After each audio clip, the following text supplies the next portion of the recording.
And then I have this bad boy. This is PVC pipe. This is my husband's design.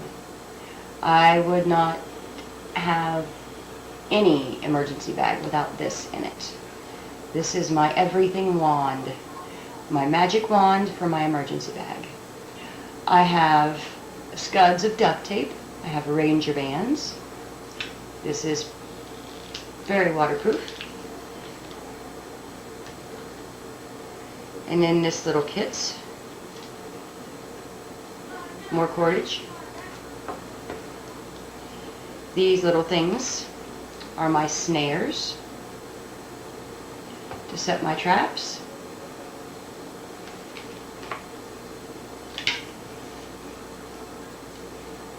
And I don't want to take this apart because this is my emergency kit and I want it there when I need it. But if you can see, I have fishing line. These are my hooks.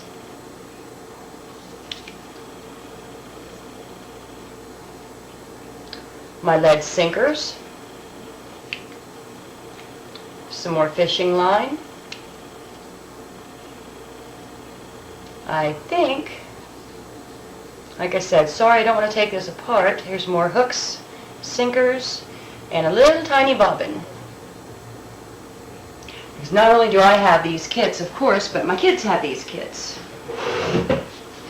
And they needed the little hoochie bobber, the bobbin. All this fits nice and neatly in this little PVC tube. I really love this thing. And this is no more than, what, maybe 10 inches long. And it's an all-in-one fishing pole. Because after I get my line out, and I get my hook and my bobber, I can wrap it around the end and throw it in the lake and I'm fishing. So with my kit I can fish. I can put up my tarp as my shelter. I have my fire. I have my food. I have some water. Let's see. Shelter, fire, water, food. Well, let's see. Do I have a weapon? I got this.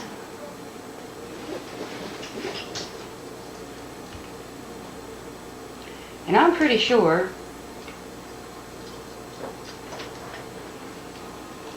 this could help me out.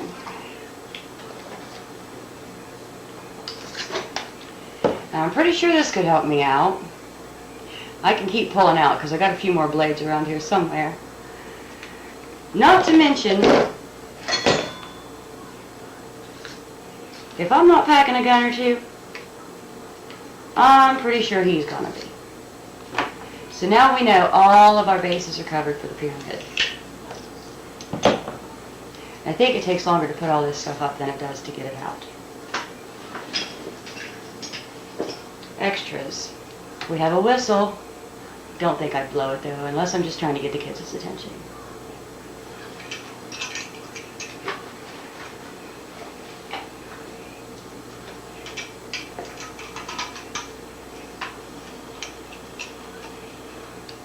Okay, I'll tell you. Dave Canterbury told me to do it. Okay. Really? Mousetraps? Yeah, mousetraps. For one thing, I can set these outside my camp. And if I hear them going off, I know somebody's out there or something's messing around. It'll give me a heads up. This guy, this is a pretty big guy. And if I'm really, really in need of nourishment, could catch something big enough that I might want to put it in the pot. There's also a little hole right here that I can tie it to a tree, so it's not going to drag it off when it's done. I have mosquito nets, and I have my handy dandy blanket. These things actually do keep you warm, silver and all. Baggies. Baggies are good for more than just sticking stuff in and throwing them away when you're done with them. When you're in the woods, it might be good for these. It might be good for any of the stuff you see here. So, you should have some extra Aggies with you. Everything wrapped with a Ranger band.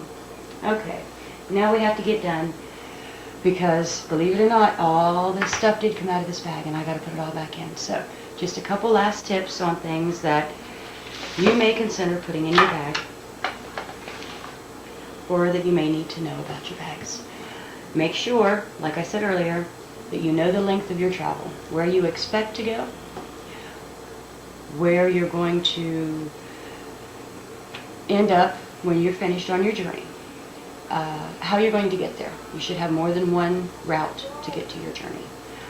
Make sure that you know if there's going to be places to stop. If you think that there are, you may have places to replenish what you've got.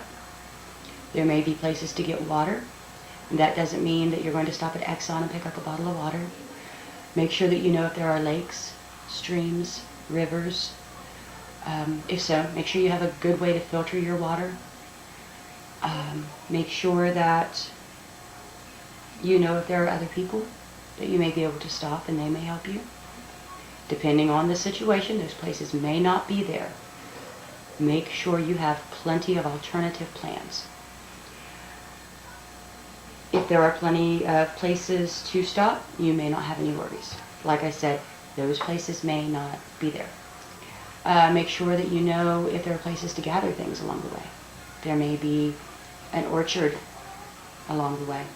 If there's nobody living there anymore, they might not mind if you pick an apple, if you pick a pear. Just make sure you map everything out, take notes, write things down. Nobody's going to hold you accountable. Other things that you might want in your bag that nobody's thought of.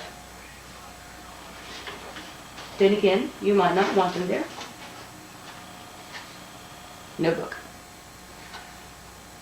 You may not, just a suggestion, if you have small kids, it might calm them down if they have a transition. If you take somebody out of a completely normal society today, they're not going to know what hit them.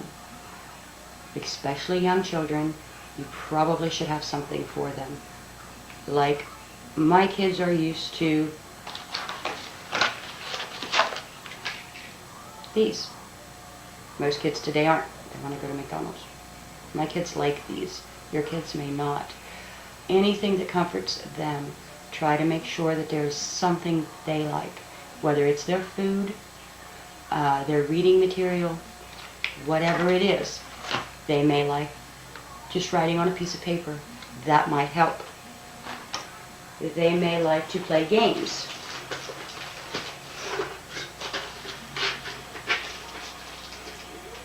Deck of cards. Doesn't weigh anything.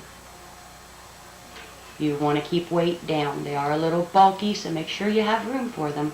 Do not get rid of anything that may save your life for a deck of cards. That's stupidity. But if you have room, and if there's a little place you can tuck away a deck of cards, it may help your child stay calm. Dice. Aren't dice cool? Kids might want to play with dice. This is a great big metal box. It's stupid.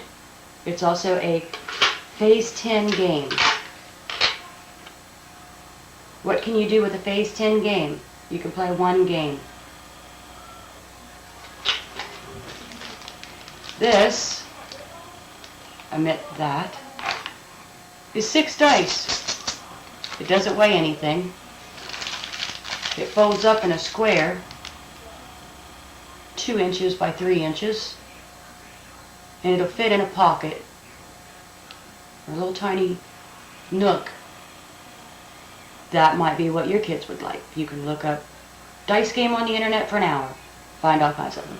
You can play Farkle, you can play Yahtzee, you can play all kinds of games.